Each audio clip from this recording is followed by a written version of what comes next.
So is all this cool diversity that we were seeing pre-Age of Overlord going to stick around? Make sure you guys smash the crap out of that subscribe button so you guys don't miss out on more Oz content. So I wanted to talk a little bit here before we get into the last little bit of pre-regional deck list that we had here. I wanted to say that there are a lot of crazy ideas that we've seen kind of spinning around out here. I mean, we have Virtual World in this video as a primary example for that. But the biggest concern I've been asked by a lot of people is, Robbie, with all these new engines kind of falling into the format, are all these rogue decks that have been seeing some sort of success, are they going to ride off into the sunset, or are they going to stick around? I think the answer is you are going to see a lot of the same familiar faces that we have seen. All right, typically when a meta shift occurs, basically like this, you're obviously going to see things kind of shift around, and that typically ends up being the short answer. Long answer, I mean, books were a powerhouse for a lot of the format. The ability to detour a lot of the opponent's combo play was extremely valuable, and it's why you did see a lot more of these decks getting the chance to kind of take care of a lot of the matchups that they had. Also, Rika Sun Avalon, and especially, Necro Banshee Zombie World, also, Flu matchup as well. But, if you're thinking that, something like Flu is going to disappear, no. Flu is going to stick around for the long haul. That deck is an absolute menace, and it absolutely knows what it wants to do kind of going forward here. So, while there's some very interesting rogue decks, especially Traptrix as a primary example, Walmart Turbo still being something you can kind of slap together, go on out to your locals and actually do well with.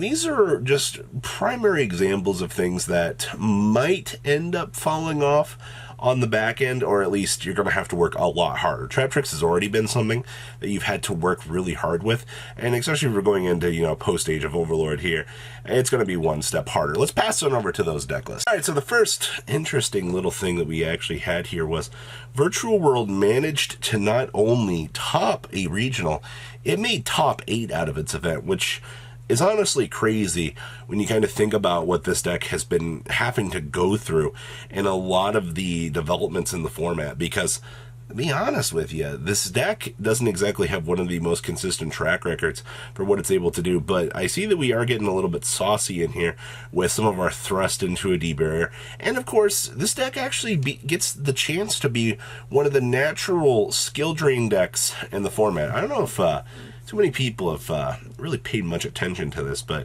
while skill drain might not necessarily be a broken card like it used to be, if you can find a way to set up, a relatively large board with some giant beat sticks and have a skill drain as like an absolute last answer to kind of flip up while, running like Chuche and things in the background as well, you're probably going to go into a position that you're going to devastate the opponent. This card gets a lot more credit right now than I think players really want to admit or give it any sort of credit. Outside of that, I want to contribute a lot of the success to the Book of Eclipse being able to turn down an entire board. Flaunderies gets checked by this, same thing with Rika. This build is also getting a little bit spicier. I see that we are playing a Boulder Cock down here as well. Mr. Boulder Rock being revivable, dumpable off of the Beatrice post side deck. So you are definitely bringing in a level of synergy that I don't think anybody really expected to see today. You know what I mean? It's really the little ideas like this that you kind of look around and you're like, wow. It's all about the tech choices, and little things like this can win you some free matchups if they resolve right. All right, next up is Salamangreat. Now, for those of you that still were mocking me for saying Salamangreat of Fire was the worst card, I thought this card was amazing when it first came out, but here we are. Salad has taken back to the leap, but I do want to continue to showcase a lot of these lists, because Salad, with post-Age of Overlord coming through here, SP Little Knight is going to be a little bit of a problem, especially when you can watch some of your committed cards start to get warped out if you don't have extenders, and then you're just gonna kind of find yourself in a really really weird situation, because that ends up happening. You do have to play around some of these larger boards, but your hand traps, the crows, you're going to find this card to be a lot more insane, especially post Age of Overlord here, where you're going to be able to control a lot more of these resources that your opponent is going to be dumping. Because, you know, remember, horse cards are a thing, Diabell Star, possible interactions, you know, stopping a turbulence from having the 2 names down. It really depends on how things go, but the crow actually covers a lot more bases than I think people really want to see. I also like the fact that we're playing the mirror in here as well. You know, many people don't actually consider this card. I kind of understand why, but this is definitely a nice little tech choice to actually see. Still sticking on the 1 Jack Jaguar, perfectly fine. The 1 Weasel is fine. I think in terms of looking at ratios for this build, this feels pretty optimized. I do love Pot of Desires in this deck. I've said that so many times.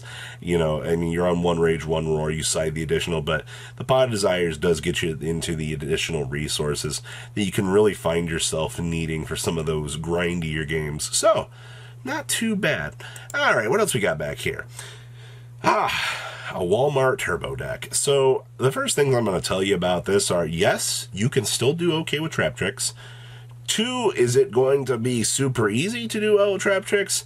No, this has never been a situation of auto win. This is you're going to have to work your butt off to get this deck to purr like a kitten for you, all right? You have going second options here. You have the shifters.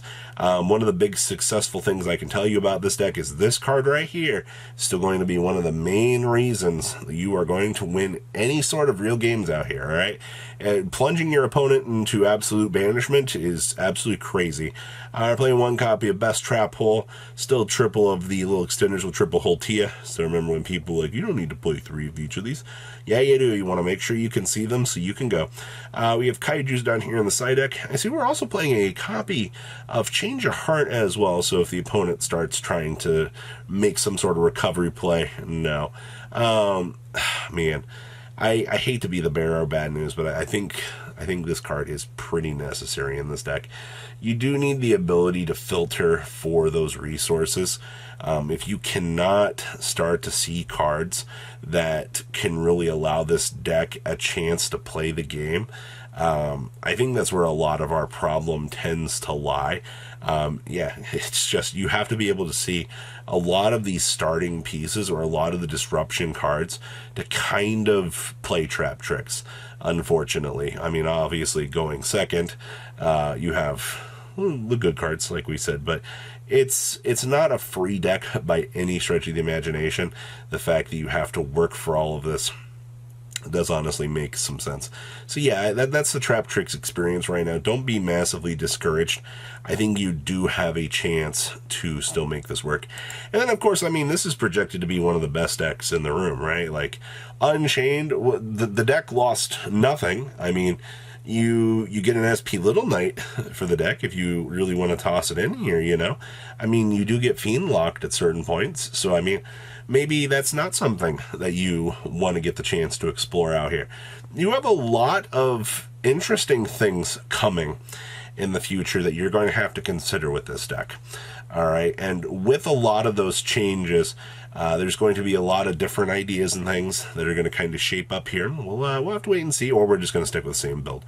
Honestly, Thrust and Talents are stupid cards as it is, and they're going to continue to be stupid good cards because that's just how the format is setting up right now. Our format is being driven by these 2 cards, and if you're planning on going on into Age of Overlord format, be ready to play against this deck. All right, this is going to be by far probably the benchmark, at least on what I would expect to be the competitive, you know, menace in the room. So overall, out of everything that we've talked about in this video, yes, there's a lot of Rogue. I think a lot of Rogue is going to evolve with the appearance of SP Little Knight because the card is actually just that insane. I also think that you're going to have a lot of strong meta contenders that are still going to be sticking around here as well. You know, when you're adding a bunch of new engines into a format, you start to see things kind of warp in a way that might not necessarily be the best, but it does give some idea to what is to come. So what do you guys think? Please leave a comment down below. Tell me what you guys think, and I'll see your beautiful faces back here later in the day, guys. Peace. Patrons, thank you.